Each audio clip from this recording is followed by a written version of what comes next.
Hey kids, this is Ivan. How you doing? Well, today's video is going to be a bit of an answer to a question. Actually, it's going to be an answer to a question. How about that?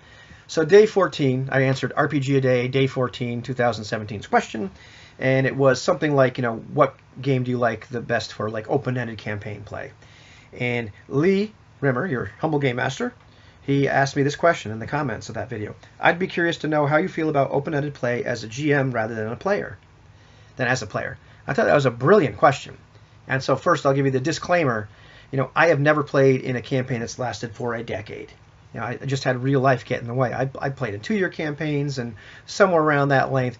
And usually some kind of real life always intervened. I've always wanted to go back to those games. Not all of them. Some of them I was like, okay, I'm done. But some of them were great, and I wish we'd still going on. But I have friends that have played for decades. I have some friends that have played for 20 years straight in the same campaign. I don't have the experience of like campaigns of that magnitude. So just take what I say with a grain of salt, shall you? I'm certainly not the authority on this subject by any means. But really cool question to kind of like tease apart, the experience as a player and the experience as a game master. And Lee and I didn't talk, but I think what he might be getting at is the idea that as a player, there's a lot less work and investment needed. In other words, as a game master, if you decide, well, we're going to play this thing open-ended so it might go on for 5 years, how do I keep coming up with ideas? Whereas as a player, what you're really responsible for is your character. What are their goals? What are their motivations? Your relationships with the other characters in the group, relationships with NPCs, all that kind of stuff. The game master, on the other hand, they have to keep on figuring out what's happening in the world next and what about next. I think there's pros and cons on both sides of the fence, or both sides of the screen, if you will. I don't see a heck of a lot of cons on the side of being a player, except that you might get bored. You might get bored on either side of the screen, I suppose.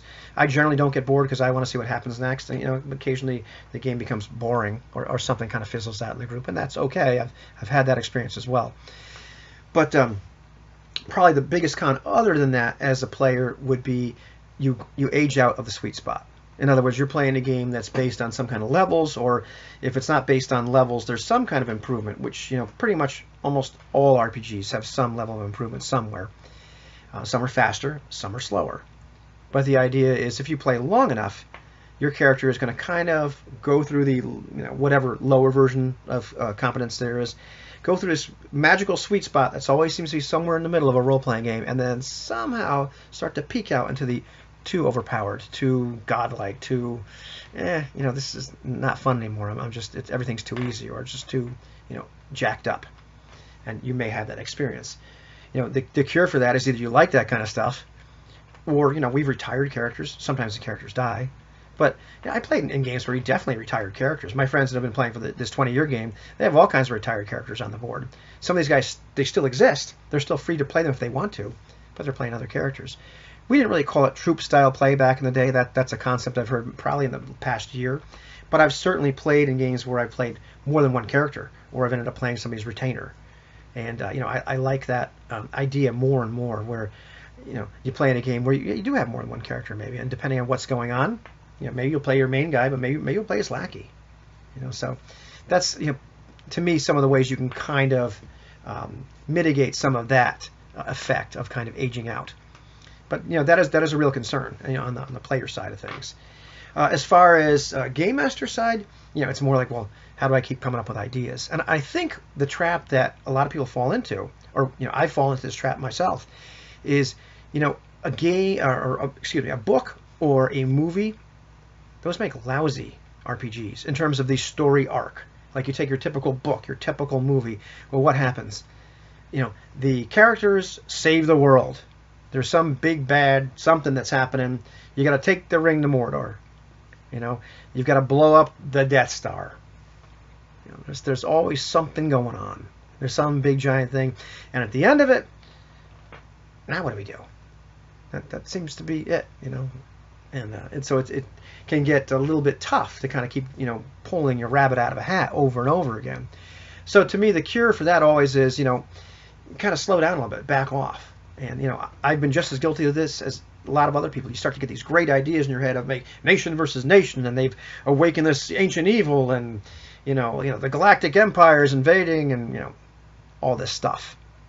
And that's great. That's a great idea. That's cool. And you can have that going on as a backdrop or going on slower. But if you bring everything to a head and make this big giant, like what would make a great book or a great movie, you can end up kind of holding a bag full of nothing afterwards, thinking, geez, now what do we do?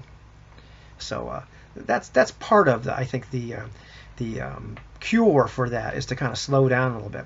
The other thing is, not forcing the story so much. I kind of gravitate towards a more simulationist style of play, and seeing what happens, a little bit more emergent. I have a hard time doing it in a one-shot because then I get a grand idea. But in an open-ended campaign, I have some ideas of what's going on. Somebody is awakening an ancient evil. Maybe there is a hostile, spacefaring, empire on the way to this wherever we are. And there's some nation versus nation, or there's some kind of mysterious cult. But it's all kind of humming in the background. There's timelines, and these timelines may take years. And a lot of times you can just take your inspiration from like real history. Big things happened. Nations defeated nations. There were big upheavals in the world, but life kept on happening. And of course, you can always do the old tried and true trick of fast forwarding to different ages. So yeah, those are probably some of the easiest fixes or cures as a game master. But those are probably the two biggest concerns to me, and probably to a lot of people, is that you're going to run out of ideas. It's going to get boring as a game master. Like what can I possibly think of next to top this? And as a player, your character is eventually going to age out of the sweet spot. So those are probably the two big pitfalls for me. And so yeah, it does take, I think, a little bit of planning, a little bit of discussion as a group, like how are we going to handle this? What are we going to do? And just kind of being a little bit thoughtful. When you decide you want to do open-ended play, those are probably some things that you really need to consider. And so I'll stop repeating myself now, and I think I've answered the question. How about that?